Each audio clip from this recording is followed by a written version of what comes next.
Boa noite. Começa agora mais um Palavras Cruzadas, o programa de entrevistas da TV Brasil. Nosso convidado é Francisco Rezec. José Francisco Rezec, mineiro da cidade de Cristina, formou-se em Direito na Universidade Federal de Minas Gerais, onde fez doutorado. Na França, ganhou o título de doutor da Universidade de Paris, com a tese A Conduta das Relações Internacionais do Direito Constitucional Latino-Americano. Também foi pesquisador na Universidade de Oxford, na Inglaterra. Francisco Rezec começou a vida pública em 1979 como subprocurador-geral da República. Depois foi assessor do gabinete da Casa Civil com o ministro Leitão de Abreu, no governo do general João Figueiredo.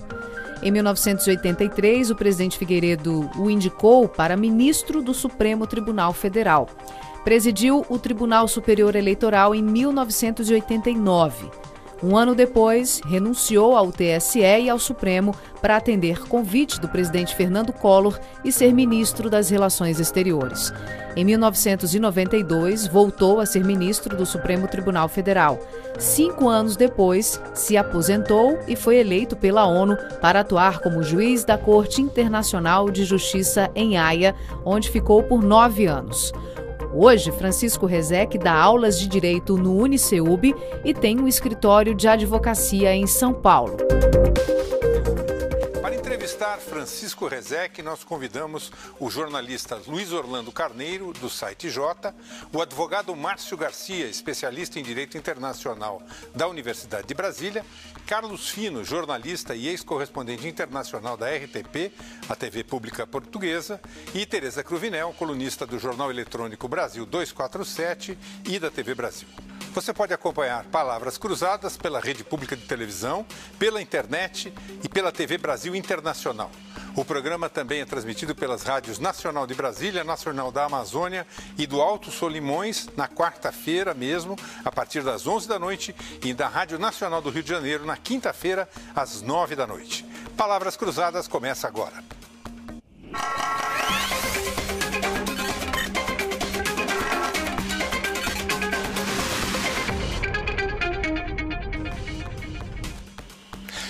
Boa noite, Francisco Rezec. Eu queria começar fazendo uma pergunta que parece simples, mas que eu tenho a impressão que demora um pouco para responder, que é a seguinte: qual é o papel que têm os tribunais internacionais num mundo onde, para o leigo como eu, a impressão que se tem é que as coisas se resolvem na base da força, na base da guerra, na base de quem manda mais? Veja, Marco, a Corte da Haia, que é o mais importante e também o mais antigo dos tribunais internacionais na atualidade, sempre teve consciência do fato de que os temas mais tormentosos do contencioso internacional não serão levados a ela. Sempre teve consciência de que ela resolverá bem, da melhor maneira possível, tudo aquilo que se lhe conduza como contencioso, e ela resolveu problemas de grande importância, a questão das plataformas petrolíferas no Golfo Pérsico, a questão do desastre de Lockerbie, do grande atentado de Lockerbie, inúmeras questões de fronteira territorial terrestre ou marítima, a questão do muro na Palestina e outras mais. Agora, o que há de realmente vital no contencioso internacional? A Corte sempre soube que não será levado, nunca foi, nem será levado a ela para que resolva a base da aplicação do direito. Isso será levado ao Conselho de Segurança das Nações Unidas, que resolverá ou não resolverá coisa alguma, como ele não tem resolvido coisa alguma sobre importantes temas da realidade internacional, em função de contingências, em função de interesses de variada ordem, não é? Mas, enfim, a Corte se consola com a noção de que uma boa parte do contencioso internacional, envolvendo problemas que, sem dúvida, são sérios, as fronteiras no continente africano, as fronteiras na Ásia, algumas até mesmo na Europa, questões, enfim, incidentes de bastante gravidade, como aqueles acontecidos no Golfo Pérsico, problemas tormentosos como o do muro na Palestina e outros mais, levados à Corte da Haia, tem ali uma solução primorosa, quase sempre primorosa, à base da aplicação do direito internacional. Mas a Corte nunca se iludiu, acreditando que os maiores problemas da realidade internacional, os maiores conflitos da realidade internacional contemporânea, seriam da alçada dela, seriam levados pelas partes a ela, até porque é preciso que se aceite, é preciso que a parte, que o grande Estado, que o grande país acusado de fazer alguma coisa contrária ao direito internacional perante a Corte, aceitasse a jurisdição dela. E a jurisdição de cortes internacionais, Marco, não é uma imposição. Mas é uma situação constrangedora, não é? Porque agora, por exemplo, assistimos na Europa, os países europeus não estão respeitando as convenções de Genebra, que são um direito elementar do pós-guerra, não é? Em relação à atitude a ter para com os refugiados. Como é que nós podemos conviver com essa situação de flagrante violação de direitos elementares? Veja, Carlos, a esse respeito, a consciência de que a Corte não teria a sua jurisdição aceita pelas partes que seriam ali acusadas de estar violando o direito internacional. A consciência desse problema é tão óbvia que nem se imagina quem levaria o problema à Corte. Não se cogitou até agora de saber quem se interessaria por tomar a iniciativa de levar o problema à Corte. Não pode, como a ONU, ter iniciativas? Não pode, Tereza. Não pode. A Corte e nisso ela se espelha em todos os tribunais e juízos de todo o país, né? De todo o contencioso judiciário interno nas diversas nações democráticas. Ou seja, o juiz não tem iniciativa, ele depende de uma provocação, seja de um Ministério Público, seja de uma parte interessada, né? Ministro, e aí para a Corte da Haia, a parte interessada teria que ser um Estado soberano. Não poderia ser um conjunto de cidadãos? Não há acesso de particulares a uma jurisdição como a Corte da Haia. Há, sim, acesso da Assembleia Geral das Nações Unidas, eventualmente de outros órgãos, organizações internacionais autorizados pela Assembleia Geral. Por exemplo, o caso do muro na Palestina. Bateu na mesa da Corte da Haia por obra do fato de um dia a Assembleia Geral da ONU ter perdido a paciência com o Conselho de Segurança, em cuja mesa o problema palestino se encontrava já havia mais de 60 anos, sem solução nenhuma. Um dia a Assembleia Geral perdeu a paciência com o Conselho de Segurança e, por uma votação maciça, não unânime, houve votos vencidos. Aliás, quem compõe a Corte, que eu descobri aqui, sim, a Leda Nagli já havia mencionado isso poucos dias atrás no programa dela, eu não sabia, que é a Corte da Haia e não de Haia, né? Você tem opção, Marcos. Você pode dizer de Haia, como pode dizer de Recife, entendi, não do Recife. Mas é mais comum que se diga da Haia. Mas quem compõe? Quer dizer, são 15 juízes eleitos pela Assembleia Geral e pelo Conselho de Segurança. É preciso obter maioria absoluta em ambos. Nas Nações Unidas, então? Nas Nações Unidas. A eleição acontece, então, em Nova York. A cada 3 anos, a Corte se renova pelo terço. A cada 3 anos, termina o mandato de 9 anos de 5 juízes e se elegem, eventualmente se reelegem 5 juízes para um mandato de outros 9 anos. São 15 pessoas que não podem coincidir em nacionalidade. Tem que ser 15 nacionalidades diferentes. Tradicionalmente, não por imposição da Carta da ONU ou do Estatuto da Corte, mas por tradição, os 5 países detentores de cadeira cativa e de poder de veto na ONU, no Conselho de Segurança, têm um representante na Corte. Então, 5 cadeiras na Corte são sempre ocupadas por um chinês, um russo, um norte-americano, um francês e um britânico. As outras 10 se distribuem geograficamente, né? E se renovam, enfim, em função também dessa distribuição geográfica rotativa. E quais são outro dia li uma coisa que me impressionou muito, que o Conselho de Direitos Humanos da ONU é formado também por países que não dão a mínima bola para os direitos humanos ou que são ditaduras explícitas ou implícitas. Por exemplo, a Venezuela é membro do Conselho de Direitos Humanos. Há um filtro qualquer para a pessoa ir para a Corte da Haia? Não. Em termos disso, de representatividade do país? No caso das eleições para a Corte, veja bem, esse tema da Comissão de Direitos Humanos, sim, já houve, enfim, quiprocós infinitos quando havia iranianos compondo a Comissão de Direitos Humanos, e aí movimentos, não só movimentos feministas por conta da questão de gênero em países islâmicos, mas enfim, havia várias formas de inconformidade com o fato de a Comissão de Direitos Humanos comportar nacionais de países, representantes de países onde algum aspecto do direito internacional dos direitos humanos neste momento é sistematicamente inobservado. Na Corte, não.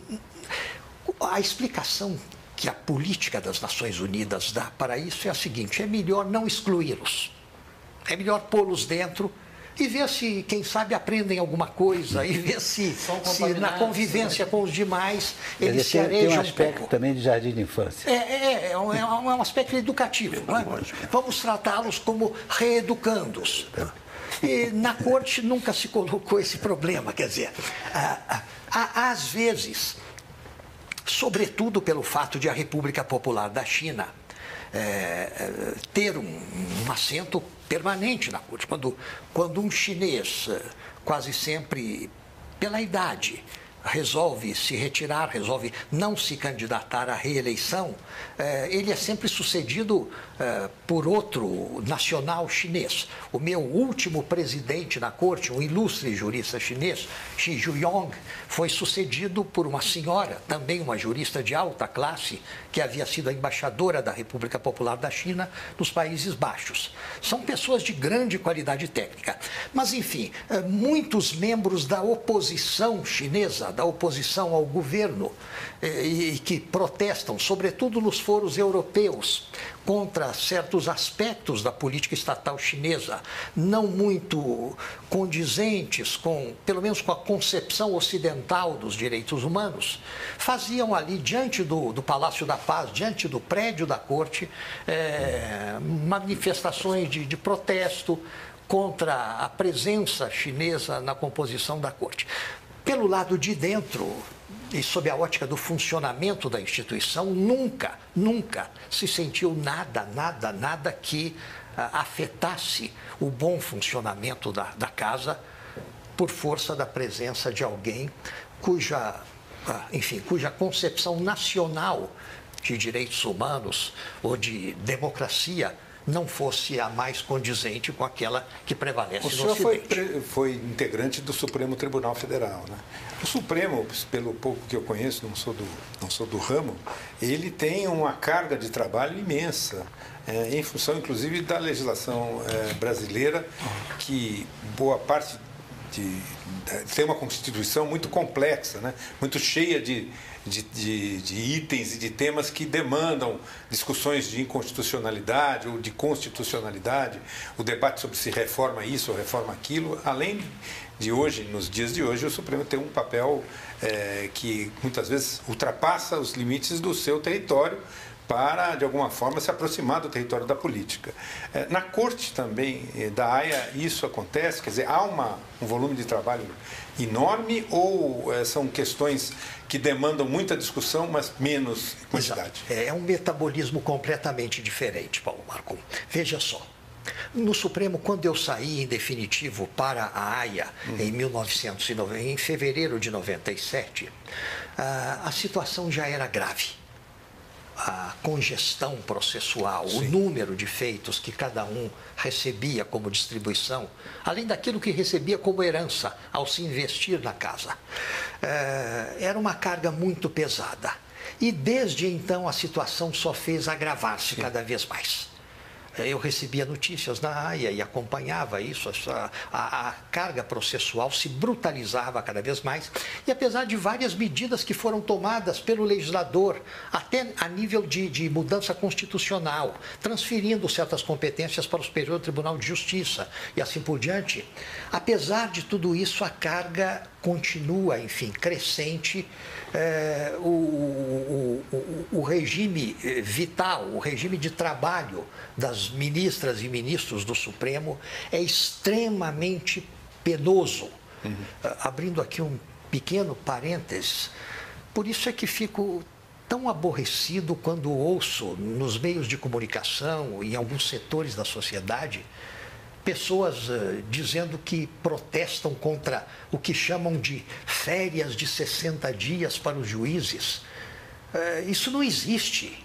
60 dias são o período em que não há sessões e que eles usam para fazer aquilo que não tem como fazer no período de sessões, que é ler, escrever, ler processos, ler memoriais, escrever os seus votos e os seus relatórios.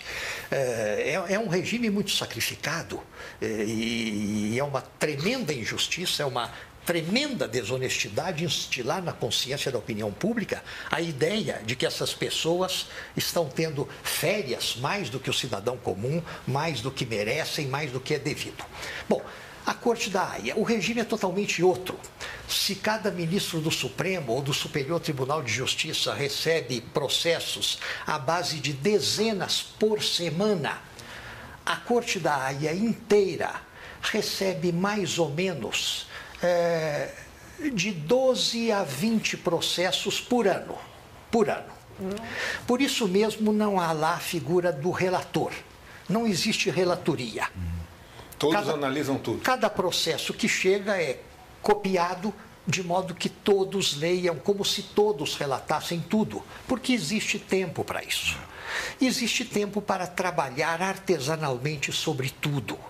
Por isso, cada acórdão da Corte da Haia... Bom, é verdade, são processos em pequeno número se comparados à carga de trabalho de um tribunal interno em país como o Brasil, mas mesmo em outros. Mas nos Estados Unidos, por exemplo, o Supremo Tribunal Federal também julga um número muito menor. Um número muito menor, Luiz Orlando, um número muito menor do que aqui. Não, só para ter uma ideia, menor do que aqui. Dá o quê? Cada ministro uns 20? Por aí. Cada membro da Corte Suprema americana cuida de 15 a 40 processos por ano. Aqui são 2.500, 2.400. Muito mais hoje. Agora vejam, no caso da Corte da Haia, é verdade que cada processo é o que teria sido no passado uma guerra. São processos monumentais. Cada acórdão é um volume, um volume desses que param em pé na estante, não é?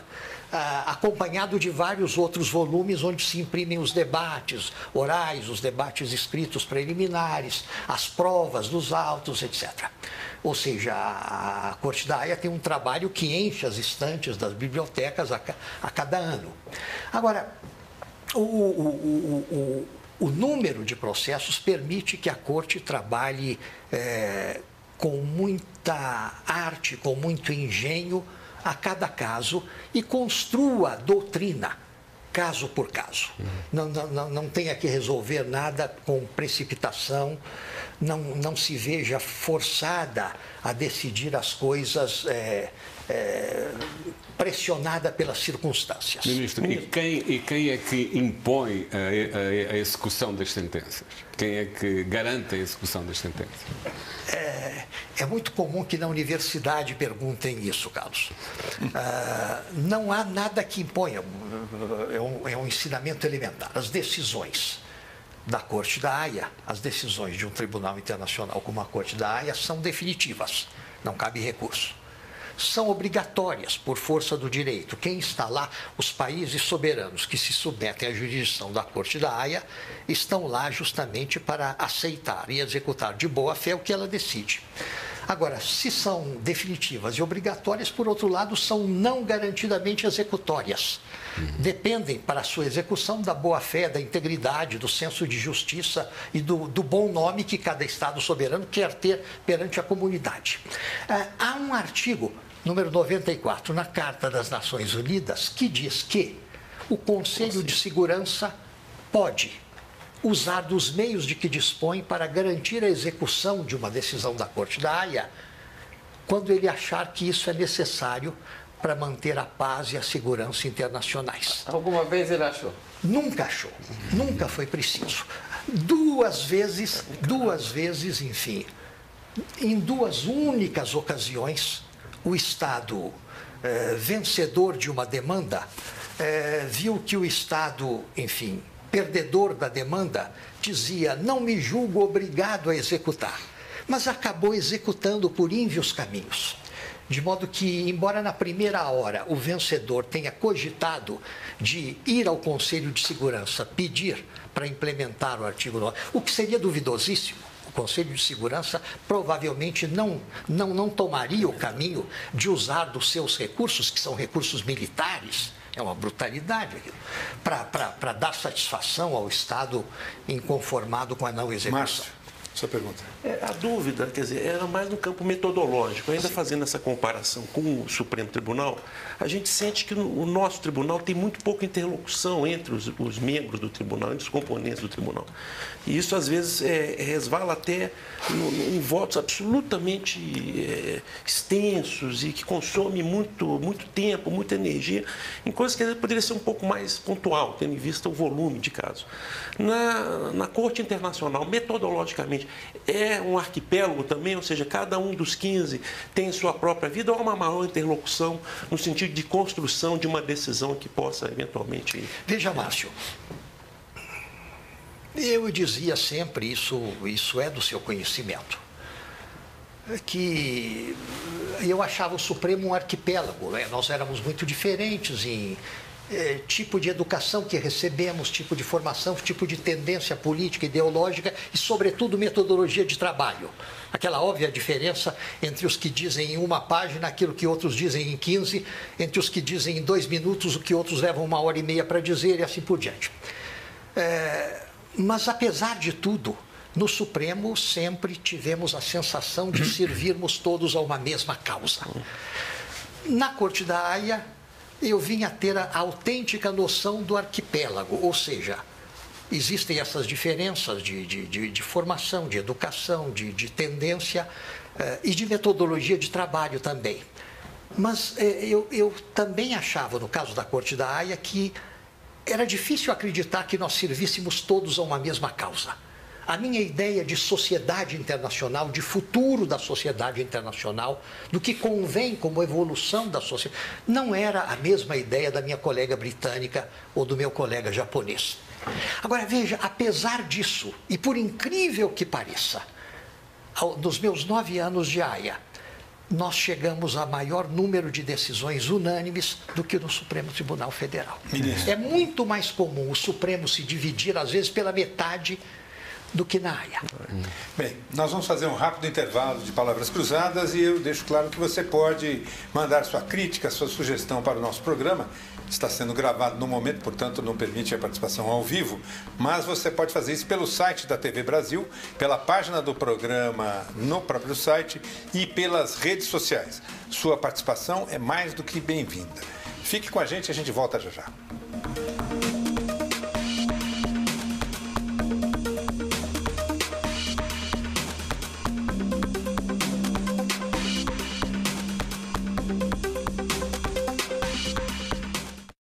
Voltamos com Palavras Cruzadas, hoje entrevistando o jurista e ex-ministro Francisco Rezec. Participam do nosso programa Luiz Orlando Carneiro, Márcio Garcia, Carlos Fino e Tereza Cruvinel, que faz a primeira pergunta. Tereza. Ministro, o senhor, antes de ir para a Corte da Haia, foi 2 vezes ministro do Supremo. Aliás, o senhor, tendo sido ministro 2 vezes, só não foi presidente por causa dessa saída para ser ministro das Relações Exteriores do ex-presidente Collor, né? O senhor foi ministro do Supremo, mesmo na segunda vez, da segunda oportunidade, que foi até 92, 97, né? Mesmo naquela época, o Supremo ainda não tinha, digamos, assumido tão plenamente ou tão vigorosamente o seu papel de guardião da Constituição, né? De Corte Constitucional, porque estávamos há muito pouco tempo da Constituinte, né? O tempo e as circunstâncias políticas do Brasil, uma crescente judicialização da política pelos partidos, né? E as questões mais complexas da própria sociedade que foram surgindo, né? Começaram a demandar demais do Supremo, e nós até o senhor mesmo falou no outro bloco sobre o volume de trabalho hoje que pesa sobre o Supremo. Mas são muito frequentes as críticas, digamos, à hipertrofia do poder do Supremo no Brasil. Até ontem conversava sobre isso com o ministro Marco Aurélio. Ele queixou-se, naturalmente, ficam falando que o Supremo quer mandar no Brasil, etc. Mas as pessoas é que levam, né, os problemas ao Supremo.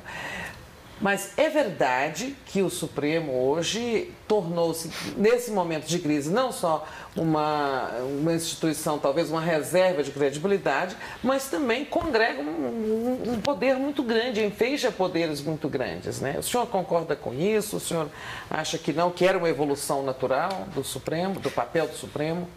Eu acho, Tereza, que nos últimos anos as coisas aconteceram com absoluta naturalidade e que não houve um ativismo judiciário, não houve um ativismo por parte do Supremo Tribunal Federal que explicasse essa absorção de poder.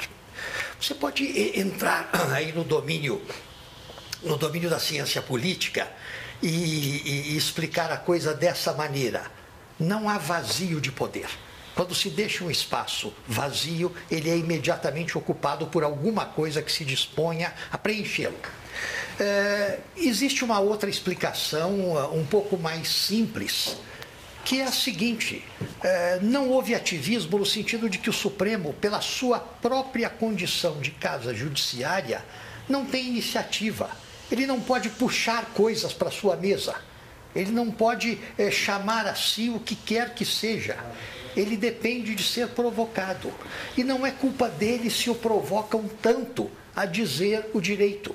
Eu tenho dito aos meus alunos em toda parte e a cada dia isso. Falta vermos o dia em que um deputado ou senador atravessa aquela rua ali para queixar-se ao Supremo Tribunal Federal. Falta o dia em que não faça isso, né? De que o presidente da casa não lhe deu a palavra ou não levou em devida conta o seu projeto de lei. Ministro, mas não é a Constituição que permite isso, não é a estrutura do poder em geral no Brasil que permite Carlos, isso? Mas aí porque nós não assistimos a isso noutros países. Aí está o ponto. A Constituição permite. A Constituição permite que qualquer membro do Congresso Nacional leve à decisão do Supremo uma questão que aparentemente é interna das casas do Congresso, mas que tem sede constitucional, tem sede normativa constitucional. O Supremo teria que fazer aí a definição prévia daquilo de que se trata. Isso é realmente matéria constitucional e devo interferir ou devo me abster de dizer o direito porque não se trata de matéria da Constituição, e sim de questão relacionada ao regimento interno da Câmara, ao regimento interno do Senado Federal, à lei ordinária, ao que quer que seja, que não a lei fundamental da República. Há quem ache que o Supremo é um tanto extensivo, é um tanto ampliativo, às vezes, no enfoque da questão constitucional. Ele acolhe demais. Acolhe demais. Permita-me ser Mas mais não são muitos, Carlos, os que acham isso. Permita-me ser mais concreto. Sim. Concretamente, no Brasil, um tribunal pode derrubar o Presidente da República? O tribunal seria chamado a derrubar o Presidente da República em que circunstâncias? No processo penal? O Tribunal Superior Eleitoral, por exemplo, tem essa possibilidade? Ainda saímos do Supremo. Senhor, eu só queria fazer um comentário com relação me à pergunta dê um instante, dele. Carlos. A seguinte, sua pergunta feita a queima-roupa me deixa embaraçado. Mas só para completar uma coisa que eu acho que tem a ver com isso. Há pelo menos um ministro no Supremo, Sim.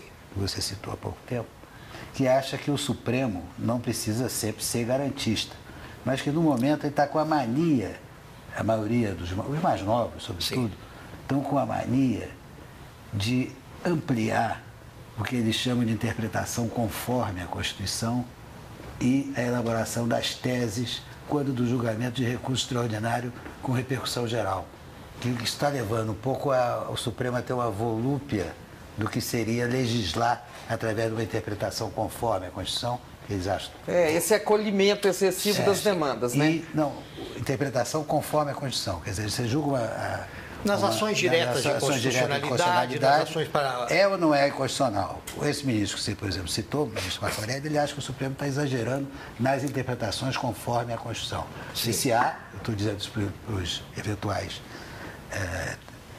as pessoas que estão assistindo, não é com crase. Sim. Interpretação conforme a Constituição, sem crase. Sim. E o que seriam as teses, a formulação de teses com base no julgamento de recurso extraordinário com repercussão geral. Isso, aquilo, Luiz Orlando, aquelas que a Constituição não é muito clara e o Supremo faz a interpretação. Que você disse se é constitucional ou se é inconstitucional. Mas há uma tendência cada vez maior da maioria do Supremo de interpretar a Constituição. Da interpretação conforme a Constituição. É isso que eu estou perguntando. A interpretação da lei ordinária conforme a Constituição. Você acha que o Supremo está exagerando nisso? Isso colocaria nas mãos do Supremo um poder de criação da lei ordinária, ampliação do seu escopo, redução do seu escopo. Há muita gente que diz que legisla. Vejam, isso é exatamente aquilo que muitos juízes do sul do país chamaram de direito alternativo. Ou seja, vamos tomar de alguns princípios constitucionais e, em nome deles, estender, reduzir, modificar o alcance da lei ordinária. Os críticos da tendência chamada direito alternativo dizem que isso aí é algo indevido, o que se está fazendo aí não vai invadir a competência do outro poder, né? É navegar em abstrações constitucionais para rejeitar o produto do legislador e produzir no lugar do legislador alguma coisa. Exatamente. Há outras visões igualmente respeitáveis que não criticam o direito alternativo e que acham que Paulo, eu tive a ocasião de examinar alguns casos concretos em que decisões foram tomadas à base da filosofia do direito alternativo e não achei que fossem equivocadas. Não achei. Entendi que ali estavam sendo aplicados à realidade do caso concreto normas constitucionais, modificativas de algum modo da norma ordinária que normalmente seria aplicada ao caso.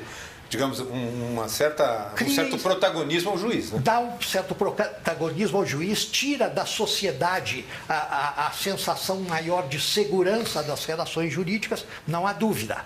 Mas, enfim, cria riscos, sem sombra de dúvida. Mas, em algumas ocasiões, pode ser o coroamento da filosofia constitucional. Agora que o senhor já teve tempo... Sim, agora já tive tempo. A pergunta foi tão a queima-roupa. Sim, pode. O nosso sistema permite isso.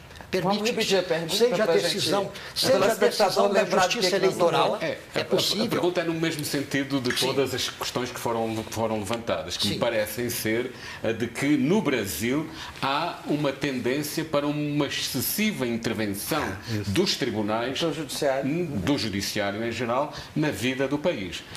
Para tudo e para nada, quer dizer, há liminares, há contraliminares, há recurso, há etc. Quer dizer, a intervenção do judiciário não tem paralelo com países europeus. O senhor esteve em Haia... Não tem, Carlos. Não tem. Não, isso também é uma coisa que os professores de direito se sentem no dever de dizer aos seus alunos desde a primeira aula. Não existe, nunca existiu em parte alguma do planeta. É muito peculiar, não é? Se ordem jurídica, Constituição, que tenha posto tanto poder na mão dos operadores do direito, não necessariamente só dos juízes, mas dos operadores do direito. Aquela pergunta terrível. Pode no Brasil um tribunal derrubar um presidente? Quanto a Constituição de 88 pôs nas mãos dos operadores do direito no Brasil dos nossos dias. Isso que você perguntou, sim, é possível. É possível. A minha maior mágoa, a minha maior decepção depois que depois que voltei do exílio na Haia, e pela primeira vez na vida me instalei como advogado, coisa que eu nunca tinha feito antes. Eu não tinha nenhuma experiência como advogado. Quando muito jovem, estudante de direito, eu advogava pela assistência judiciária. Era aquela advocacia das pessoas muito pobres. E as ações eram sempre as mesmas: contestação de despejo, investigação de paternidade, petição de herança, coisas muito simples. Defensoria, né? A Defensoria Pública, é o que é hoje a Defensoria Pública, eu fazia pela assistência judiciária da Faculdade de Direito, em Belo Horizonte. Não tinha nenhuma experiência da advocacia como profissão, não sabia o que é honorários, esse tipo de coisa. E baixei de paraquedas sobre essa profissão liberal já na faixa dos 60 anos, ao voltar da Haia. E não tenho desgostado, não, acho que é adrenalina pura. Tenho tido as decepções que os advogados em geral têm com a máquina, mas a minha maior decepção foi o patrocínio por mim perante o Tribunal Superior Eleitoral que eu presidi outrora, da causa do governador Jackson Lago, o Dr. Jackson Lago, um médico eleito governador do Maranhão, cujo mandato eu defendi perante o Tribunal Superior Eleitoral da época, e cujo mandato já então na metade, 2 anos, foi suprimido para se, enfim, pô-lo nas mãos de quem havia sido derrotado na eleição. Enfim.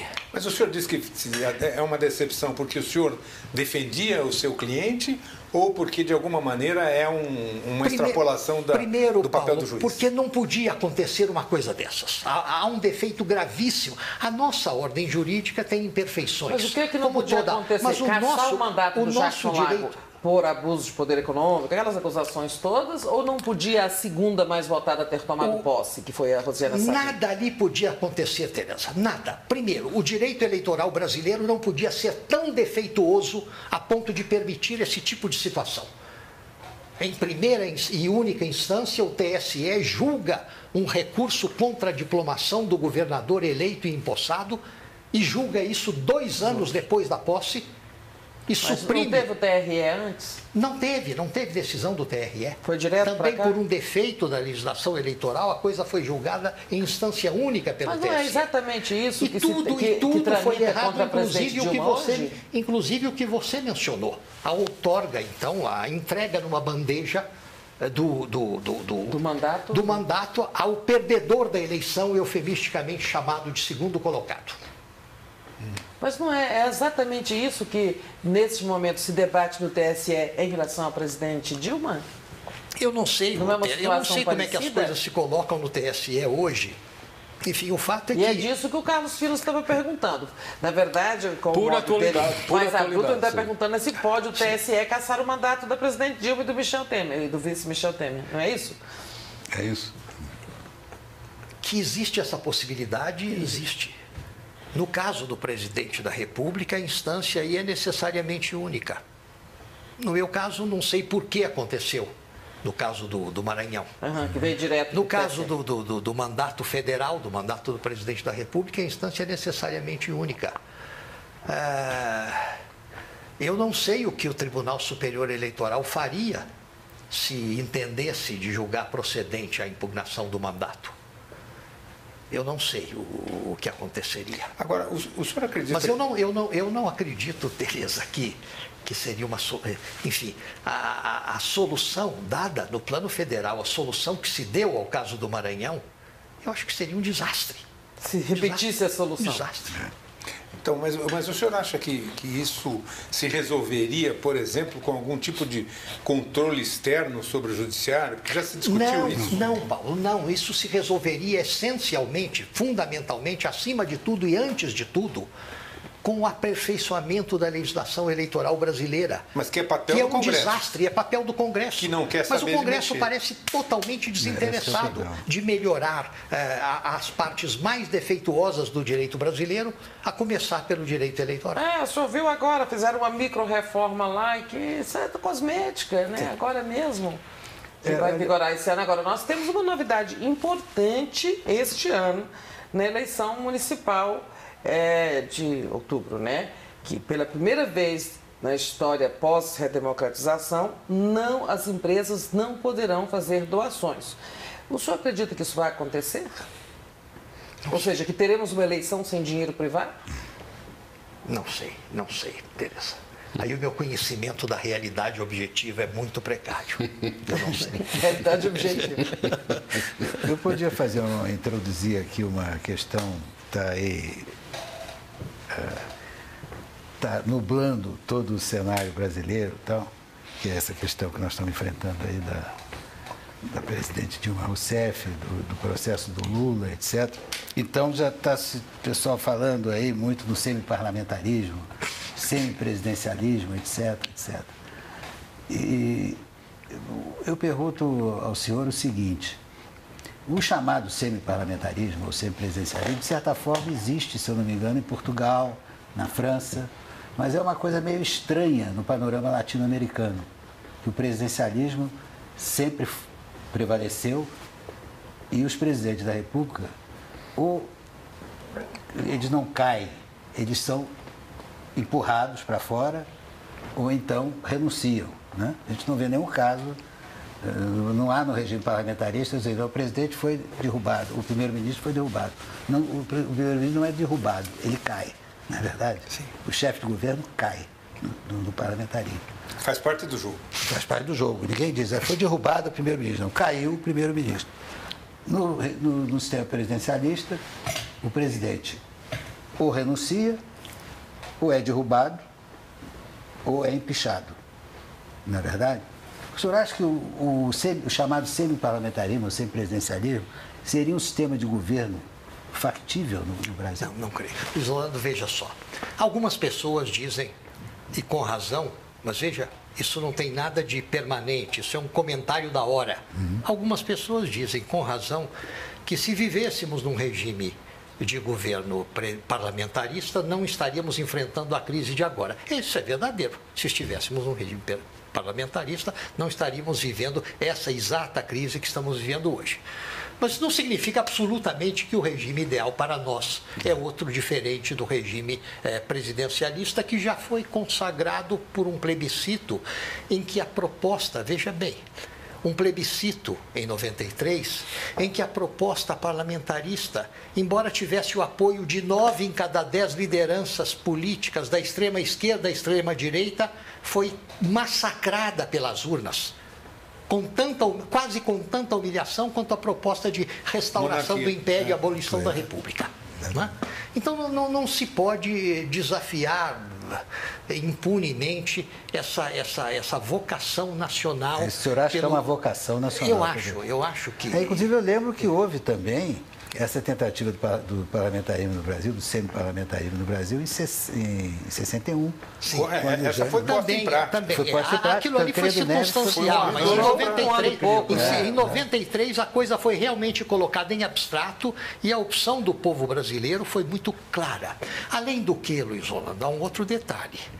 Adotar o sistema parlamentarista de governo é dar um presente, um mimo aos partidos políticos. E os partidos políticos neste país não estão merecendo presente nenhum. Ô, ministro, fora essa questão da vontade popular ter sido expressa de forma tão eloquente, que o senhor respondeu agora, há uma questão que o Supremo vai decidir depois de amanhã, entre quarta e quinta. O Supremo tem duas decisões importantes, né? O rito do impeachment e a consulta de 97. Olha, o senhor ainda estava até lá, né? Ela é do Jacques Wagner como deputado, questionando o poder do Congresso ordinário para alterar o sistema de governo. Independentemente dessa crise atual, quer dizer, esse assunto de parlamentarismo vai e volta. Sim. E essa questão continua sem resposta. Quer dizer, pode o Congresso ordinário ou só o poder que tem chamado derivado, né? Sim. Ou seja, a partir de um plebiscito ou de uma constituinte, poderia alterar o sistema de governo. Qual é a sua posição, se o senhor votasse hoje? O Congresso não pode fazê-lo, Tereza. Sem plebiscito. Não, mas sem o plebiscito. A outra questão, sobre a outra questão, não, você não colocou uma pergunta. Não, se o senhor votasse hoje no Supremo, o senhor diria que o Congresso não pode fazer essa... Não. Agora, ministro, O fato da Constituinte ter sido mais ou menos parlamentarista, pelo menos essa a avaliação que eu faço, posso estar equivocado, ou seja... Havia várias lideranças. Sim, houve uma ideia de que ela seria, digamos, mais eficiente a Constituição de 88 num regime parlamentarista. Sim. E isso não se aconteceu. Não é também um dos complicadores, não está atrás disso o tal presidencialismo de coalizão e todo esse arranjo político que faz com que o governo de plantão tenha que fazer acordo com os principais partidos e esses acordos nem sempre são civilizados ou, digamos, são muito republicanos? Não há dúvida, Paulo, não há dúvida. O governo, enfim, o governo presidencialista reclama para o seu bom funcionamento certas bases constitucionais que a Constituição dos Estados Unidos da América oferece ao presidente dos Estados Unidos. E a Constituição do Brasil de 1988, pelas circunstâncias históricas que você lembrou, não oferece ao presidente do Brasil. E aí tem as tais medidas provisórias que quebram o galho, mas não resolvem. Exato. E assim por diante. É bem isso. Mas o que força o presidencialismo ser de coalizão, ou seja, os presidentes terem que negociar a maioria, caso a caso, matéria a matéria, é o excesso de partidos, ou seja, foi a liberalização da Constituinte ao tornar a criação de partidos algo tão permissivo, Sim. né? Sim. Hoje nós temos 35 partidos. São 35 hoje, né? Exatamente. Você poderia ter... Lembra-se de 89? Em 89... talvez o número de partidos fosse um pouco maior, mas os candidatos à presidência da República eram 22. Isso. Eu me lembro de haver declarado em várias entrevistas na época que daqueles 22, 12 eram efetivamente inexpressivos. Eram pessoas que mal se elegeriam vereadores nas comarcas mais distantes do interior brasileiro. Mas 12 eram candidatos importantes, no mínimo por representarem adequadamente aquilo que representavam. E havia candidatos de grande expressão no plantel de 1989. E havia, finalmente, era uma coisa que eu ponderei na época, eram as primeiras eleições realmente livres, democráticas e ecumênicas da história do Brasil. Alguém dizia, mas não, como assim? Como assim? É a eleição do presidente Kubitschek em 55? Espera aí.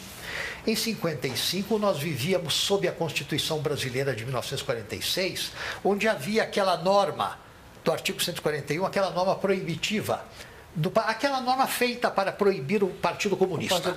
Banir o Partido Comunista. Aquela norma feita, enfim, sob medida para banir o Partido Comunista. Já nas eleições de 89, sob a Carta de 1988, pela primeira vez na história do Brasil, tínhamos a possibilidade de ter no rol das candidaturas todos os aspectos possíveis do grande espectro. Nós tínhamos, entre os comunistas, nós tínhamos o Partidão e a linha chinesa. Tínhamos tudo. Tinha dois partidos comunistas. Os dois partidos comunistas estavam ali. Não é, tinha um partido sambista de Guarulhos, se não me engano. Tinha tudo. Quer dizer, de Guarulhos, é algo delirante. Havia candidatos, até alguns candidatos dentre os periféricos. Não estou falando aí dos candidatos do Partido Comunista, do Partidão e da linha chinesa, mas dentre os realmente periféricos, por não representarem nada o Marronzinho, eu lembro do Marronzinho. Havia alguns que estavam ali efetivamente para fazer o dirty job, para, enfim, caluniar. E era uma eleição solteira, enfim, né? E que foram punidos, foram excluídos da campanha, foram multados, tiveram seu tempo de televisão suprimido, etc. Aí a cláusula de barreira, quer dizer, a decisão do Supremo foi infeliz nessa Foi nesse sentido. Porque poderia ter represado de alguma forma. Não resolveu tudo, Márcio. Ainda temos um número exagerado. Mas o senhor acha que não é o Supremo, não cabe ao Supremo mexer nesse vespeiro, quer dizer, de mexer em que partido político pode ser representativo ou não, nada disso, isso tudo é coisa do parlamento. O Supremo não teria autoridade para isso, Paulo. Agora, o Congresso deveria, mas parece não muito interessante. Mas aí é aquela coisa, como o Márcio lembrou, quando o Congresso fez uma cláusula, né, foi em que ano aquilo? Foi... Final dos 90, 95, né? 95, por aí, né? Na época da eleição do Fernando Henrique. Quando o Congresso faz uma cláusula que poderia ter sido eficiente, o Supremo barra, né? Então, o Supremo tem uma responsabilidade nisso também. Sim. Ministro, o Supremo não pode rever isso, a cláusula? Por iniciativa de quem, Tereza? É preciso que alguém... Bom, os partidos aqui não vão fazer isso. Ministro, nós vamos fazer mais um rápido intervalo. Palavras Cruzadas volta daqui a instantes. Esse programa está sendo gravado, mas você pode ainda assim participar do nosso programa pelo site da TV Brasil, mandando sua crítica, sua sugestão, e pelas redes sociais. Não deixe de dar sua opinião. Palavras Cruzadas, o jogo da inteligência, volta já já.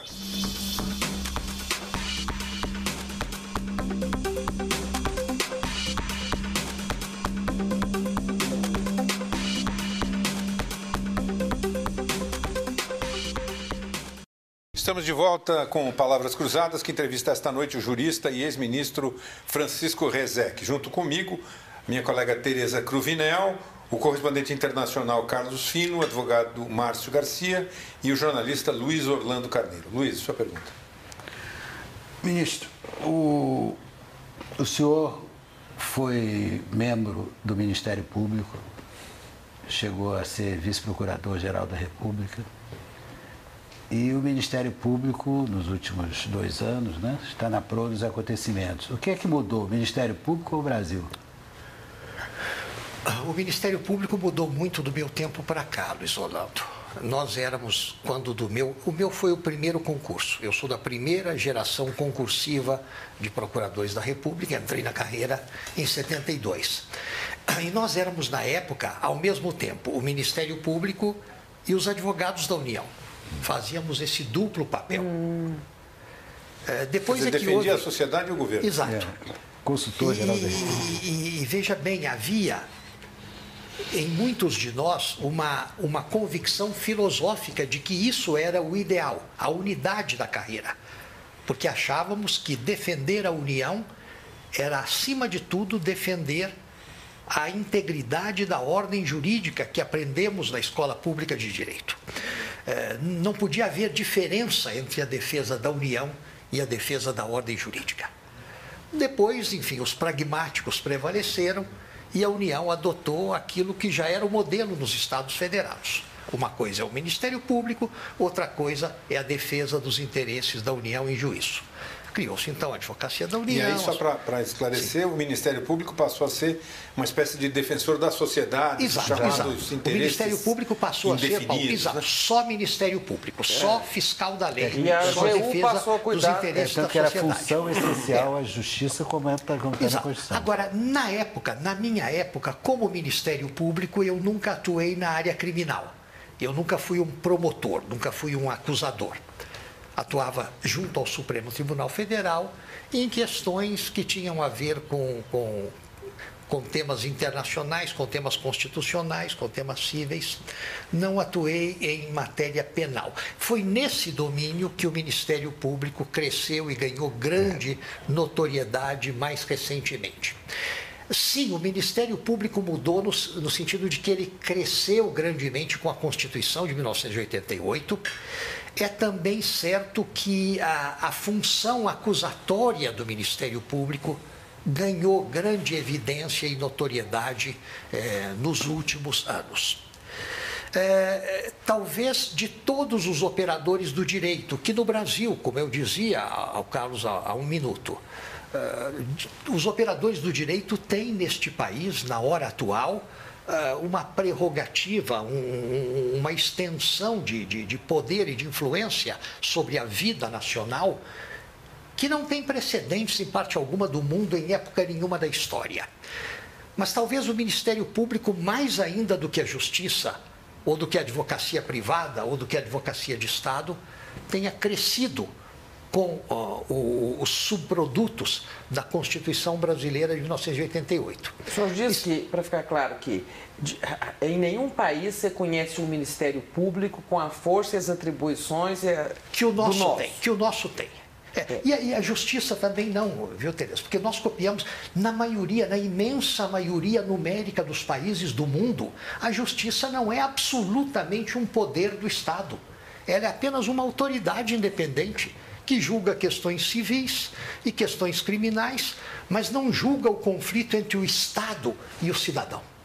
Aqui não. Aqui nós copiamos o modelo norte-americano e levamos o modelo norte-americano, que é francamente minoritário, às últimas consequências. O juiz brasileiro pode coisas que nem o juiz norte-americano pode. E o procurador também? O procurador-geral também. A Corte Suprema norte-americana tem, por exemplo, um conceito de questão política não jurisdicionável, que o Supremo brasileiro totalmente desconhece. Aqui tudo é jurisdicionável. Isso quer dizer, então, que se não fosse o juiz Sérgio Moro, haveria outro juiz que faria a mesma participação na sociedade que tem hoje o Sérgio Moro? Não tenha a menor dúvida disso. O juiz Sérgio Moro é um homem extremamente bem preparado, a titulação que ele tem é incrivelmente sólida, mas, enfim, qualquer outro juiz federal, na jurisdição dele e nas circunstâncias que se produziram ali ao redor dele, teria podido fazer a mesma coisa. Isso é parte da situação que hoje o Brasil vive por força da Constituição. É bom ou é ruim? Como? É bom ou é ruim? Eu não acho ruim de maneira nenhuma. Mas é parte da hipertrofia do poder dos procuradores. O Felipe Gonzalez disse esses dias, manifestando sobre o presidente Lula, que corremos o risco de ter o governo dos juízes. Mas parece que é o governo dos procuradores. Mas né? veja, Tereza, todos os europeus desacostumados do modelo norte-americano que foi adotado pelo Brasil acham isso. Certamente. Os franceses sobem pelas paredes de susto e de cólera quando usam essa expressão governo dos juízes. Eles acham inadmissível, e a maioria dos europeus acham inadmissível que esses sujeitos não eleitos pelo povo possam influir de algum modo no trabalho dos eleitos pelo povo. Para eles isso é um escândalo. Não é de admirar, então, que Felipe Gonzalez, típico político europeu, pense assim. O nosso modelo é outro. Um político norte-americano, um estadista norte-americano não diria a mesma coisa que Felipe Gonzalez disse. Por quê? Porque esses já estão mais... Embora mesmo nos Estados Unidos da América a prerrogativa judiciária não tenha chegado aos extremos a que ela chegou no Brasil, ainda assim um norte-americano nos entenderia melhor do que um europeu. Mas isso é uma coisa que nunca se deve esquecer e que tantos brasileiros esquecem. O nosso modelo é francamente minoritário. A maioria dos países do mundo não conhece esse modelo. Ministro, mas não é um modelo desestabilizador do próprio Estado? Não é isso que estamos a assistir? Não sei, eu não sei. É a questão que o Paulo me colocou. Isso não é mal? Eu não acho, Carlos, que seja mal. Mas veja, ministro, esse poder dos procuradores até estaria correto se os seres humanos não fossem todos sujeitos às preferências, ao viés ideológico, às identidades, etc.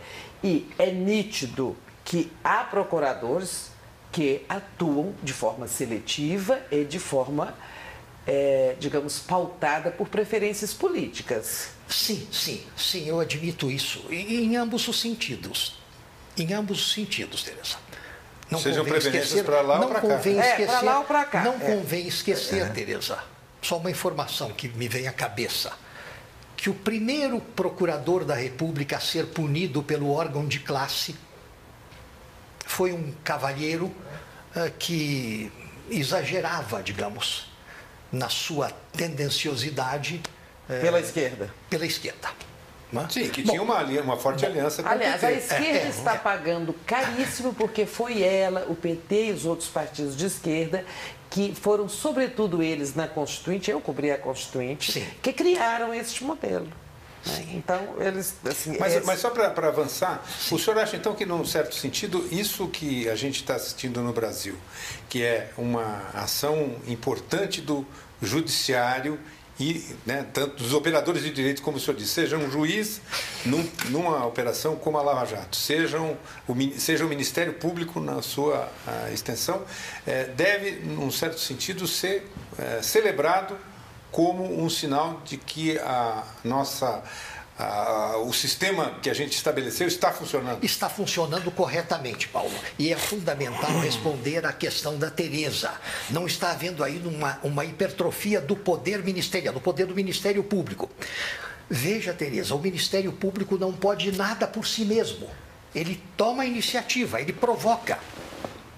Todo o poder do Ministério Público consiste na tarefa de provocar. O juiz decide, o juiz autoriza. Até nessa última iniciativa relativa ao ex-presidente da República e família, que colocou, enfim, que produziu tanta celeuma, que dividiu tanto os juristas. Foi, digamos, necessária a chamada condução coercitiva? Veja, eu não teria feito. Eu não teria feito.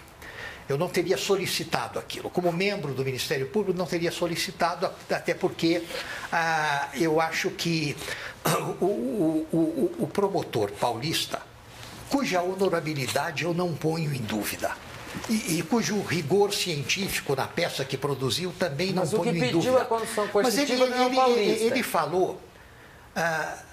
você fala da condução coercitiva. O Paulo perguntou da condução. É do Paraná, que foi autorizada pelo juiz pelo Moro. Não creio que eu teria solicitado como procurador a condução coercitiva. Não acho que ela teria sido necessária. E vejam bem, combinando as duas coisas, aquele ato e aquele outro relacionado com o pedido de prisão preventiva. Vejam bem, parece que se argumentou ali que aquilo era para evitar que algum tumulto, os poderes, os poderes que ele tem como ex-presidente da República interferissem na prova, na destruição de... Mas não era disso que se tratava. Ninguém estava acusando ninguém de estar queimando arquivos, destruindo documentos. Não.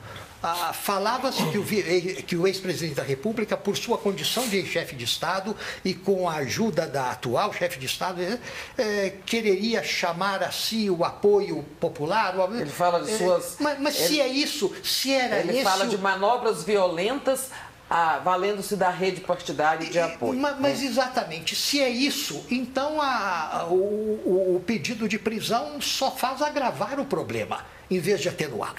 Então a lógica ali está invertida. Por isso, e só por isso, eu teria tomado um caminho diferente, embora não veja, Paulo, veja bem, não veja aí nenhuma ilegalidade formal. Apenas não achei sensato, não achei a opção mais sábia. Mas a prisão preventiva não tem que ter fundamentos legais? Ele não precisa observar quem pede ou quem aprova? Ele argumentou, veja, Tereza, ele argumentou para pedir, e veja bem, a posição do Ministério Público acusatório aí é sempre...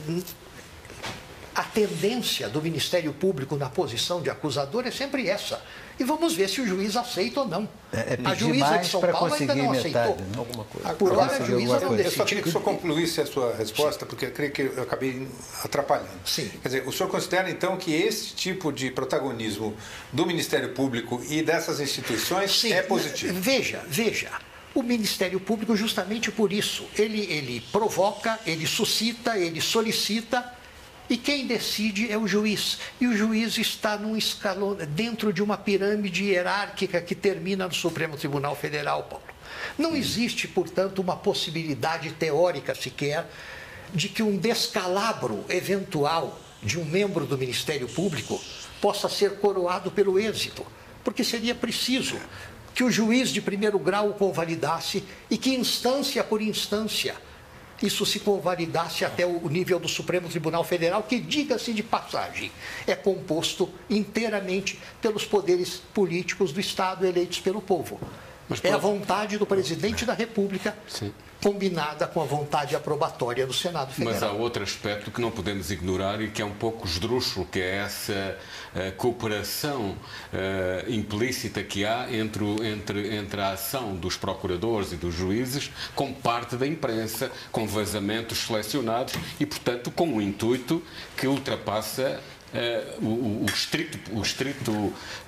a estrita tecnicalidade jurídica. Não é? Aí você entra num outro domínio, Carlos. Aí você entra num outro domínio, que é o da liberdade que a imprensa tem de, enfim, abonar ou desabonar tomar partido ou deixar de tomá-lo em relação a atos de ofício que, seja na Justiça, seja no Congresso, seja no governo, sejam assumidos por autoridades.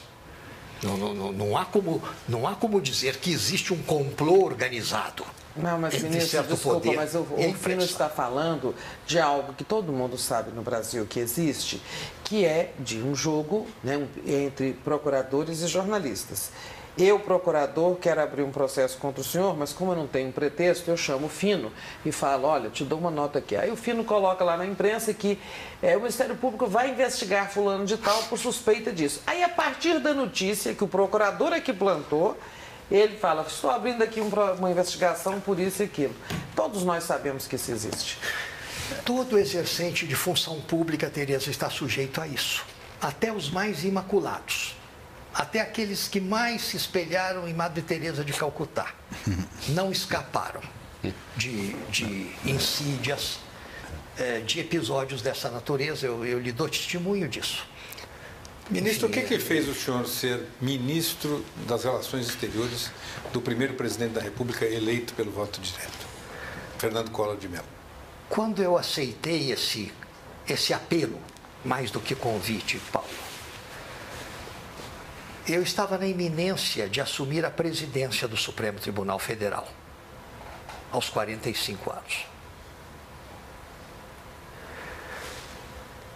O cidadão que havia sido eleito presidente do Brasil com 40 milhões de votos não tinha partido. Lembram-se todos. O chamado PRN era uma ilusão de ótica. Não tinha equipe. Ele colocava as coisas nesses termos: eu preciso de pessoas que me ajudem a governar. Nessas circunstâncias, ele chamou Bernardo Cabral, relator da Constituinte, nome respeitado, que já tinha algum vínculo com ele. E outras pessoas que não tinham. Osiris Silva, por exemplo, o comandante Osiris Silva, o professor Goldenberg, o professor Lutzenberger. Nessas circunstâncias me foi feito o convite. E eu fiquei realmente com aquela impressão de que, se dissesse não naquelas circunstâncias, seria por medo. E eu sempre tive uma obstinação desde a infância, de nunca tomar decisões em função do medo. Medo de perder a minha estabilidade, a minha vitalicidade, o meu salário. Medo do que diria fulano ou Beltrano. E eu dizia a mim mesmo, seria tão melhor se isso não tivesse acontecido. Tão melhor se esse cavalheiro nunca tivesse feito esse convite. Ocorrido a ele a ideia de me fazer esse convite. O senhor pediu alguma coisa em particular? Algum tipo de garantia ou de liberdade ou enfim? Nada. Todos os meus amigos mais próximos, na minha própria família, eram contrários. O meu principal guru naquela época, que era o ministro João Leitão de Abreu, já então aposentado, já então idoso, me dizia, não faça isso, é bom. Mas alguns colegas do Supremo Tribunal Federal diziam, aceite, você não pode recusar, você não pode dizer não. Começando pelo então presidente do Supremo, o ministro Nery da Silveira. Nessas circunstâncias, assim, não sei, creio que se voltasse atrás, se o tempo me desse a oportunidade de novo de... O senhor faria a mesma coisa? Eu não sei. Eu sei que a minha motivação teria sido a mesma. O medo de decidir em função do medo. O pavor da ideia de tomar uma decisão em função do medo. Mas não há nisso, desculpe insistir na questão, não há nisso também um pouco a ideia de que, sendo o convite feito a si próprio, isto te coloca a possibilidade de fazer coisas que outros não fariam?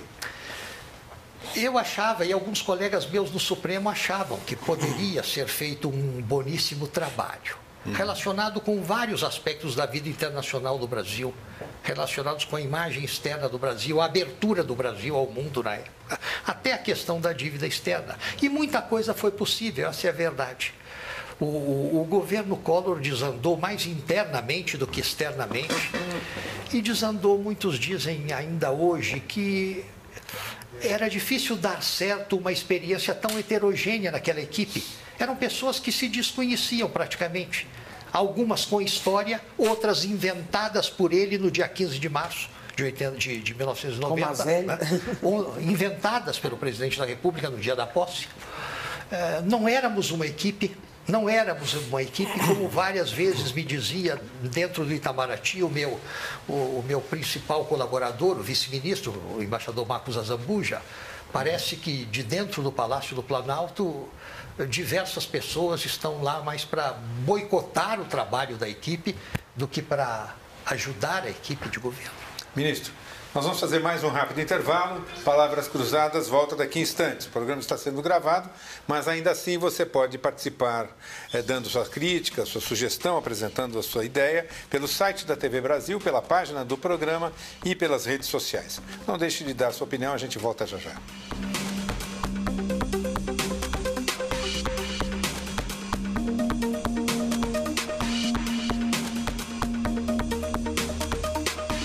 Estamos de volta com Palavras Cruzadas, que entrevista esta noite o jurista e ex-ministro Francisco Rezec. Participam do programa como entrevistadores Luiz Orlando Carneiro, o advogado Márcio Garcia, o correspondente internacional Carlos Fino e minha colega Tereza Cruvinel.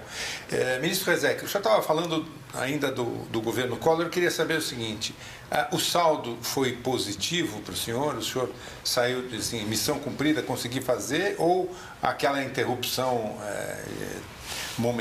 antes do tempo fez com que alguma coisa ficasse a dever?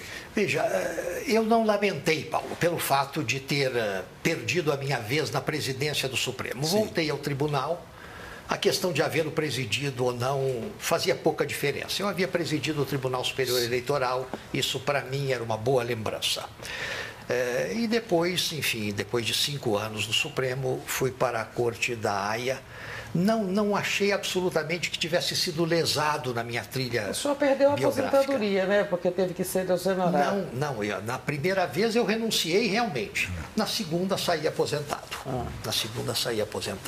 O saldo foi positivo, no sentido de que achei que alguma coisa se pôde fazer, embora tenha lamentado profundamente que aquele governo não tivesse dado certo, porque ele poderia ter realizado, por razões cosméticas. O governo desandou, Paulo. Como assim?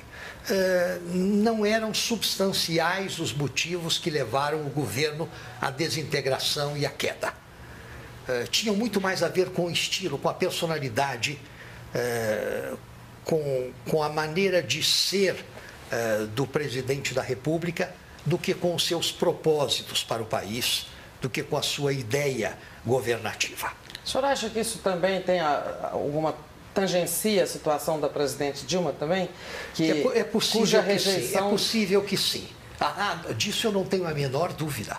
A rejeição atravessada hoje pela presidente da República tem muito mais a ver com a maneira de ser dela, do que com o seu projeto para o país, do que com a sua ideia daquilo que ela poderia, em outras circunstâncias, em circunstâncias melhores, fazer pelo país. O senhor acredita que uma democracia nova como a nossa consegue sobreviver a tanto saracoteio, digamos assim? Porque... Sobrevive, sim.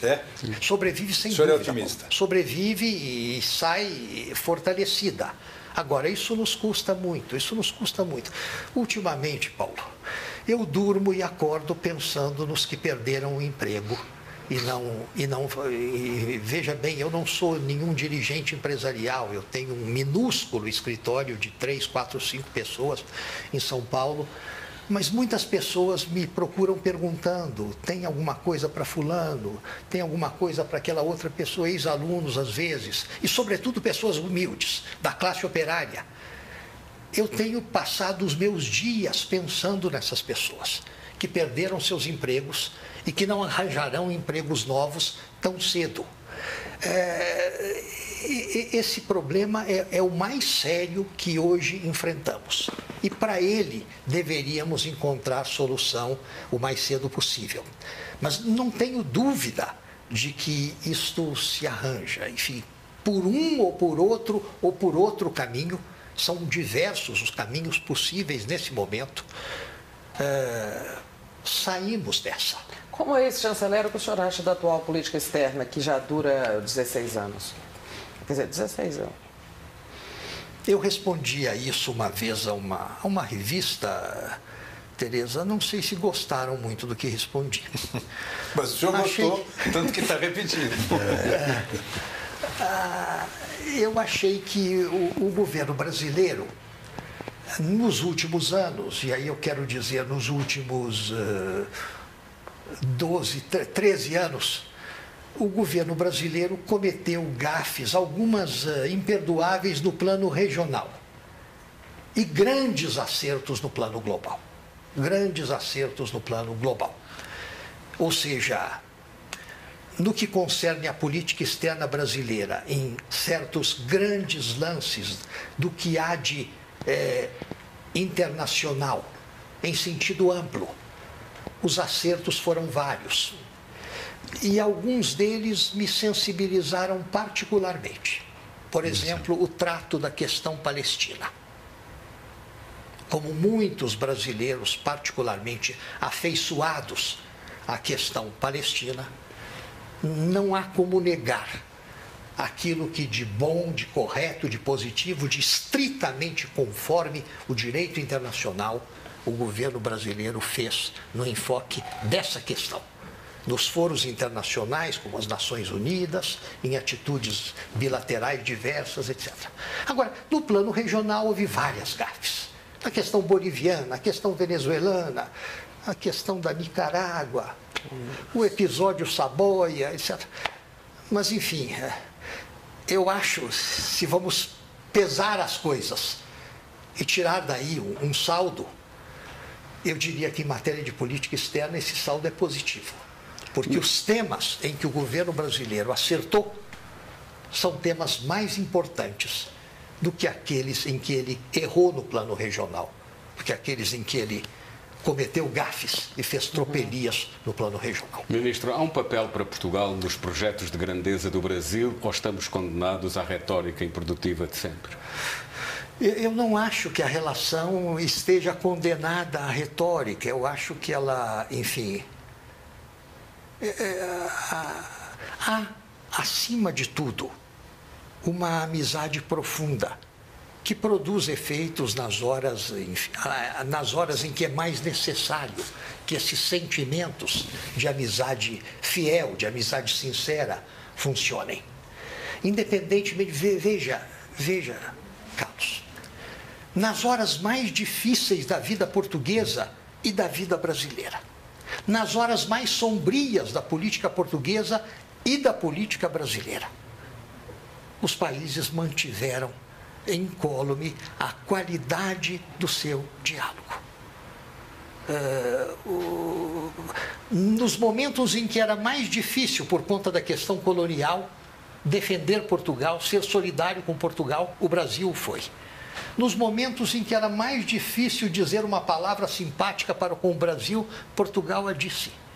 Isso conta, isso ao longo dos anos, ao longo das décadas, isso forja um lastro de solidariedade sincera que não se apaga, que não se destrói. É claro que as coisas podem ser incrementadas de um ponto de vista pragmático, material, econômico. Nós já temos laços profundos e muito intensos em matéria cultural, em matéria linguística, em matéria de políticas africanas neste momento. Podemos melhorar a coisa em matéria de cifras, em matéria de dinheiros, de circulação? Sim, podemos.